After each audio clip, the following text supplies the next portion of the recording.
received a letter from the celebrated Australian author Peter FitzSimons the other day. So did hundreds of thousands of other people, because he put it in his column in the Sun Herald. And he told me he pretended he was a secret intelligence, monarchist intelligence within the Republican camp. And he said he went along as a double agent, as it were, to a function in Chinatown in Sydney, at which the former Prime Minister Bob Hawke spoke.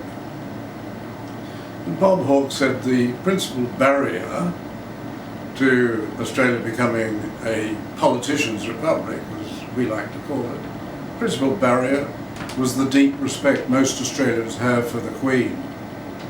And he suggests a referendum be held which would say something along these lines: are you in favour of Australia becoming a republic at the time of the passing of the Queen? He says it'll be carried with a landslide. Well, for that, Bob received a standing ovation. All of the Republicans were chuffed. So I wrote Peter a reply.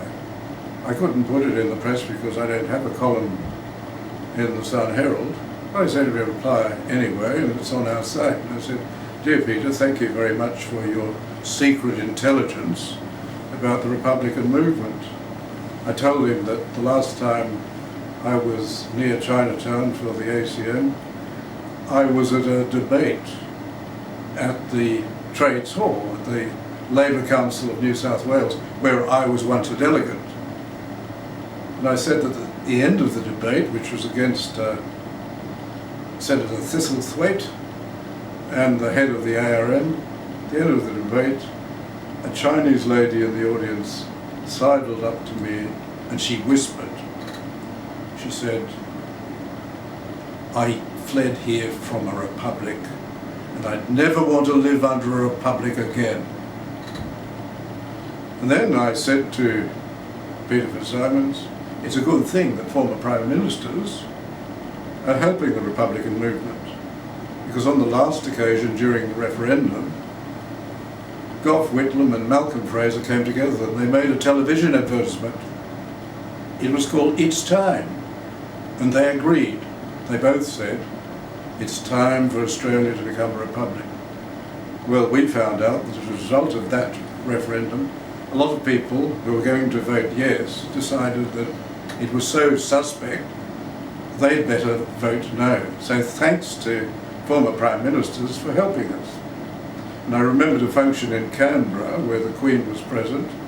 When she came down after a speech from the platform, at the head table, a number of former Prime Ministers, Gough Whitlam, Malcolm Fraser, rushed up.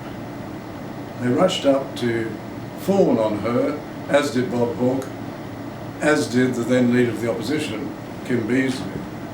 And I wondered, when they rushed up and were so charming to her, whether Her Majesty remembered how vigorously they campaigned against her in 1999.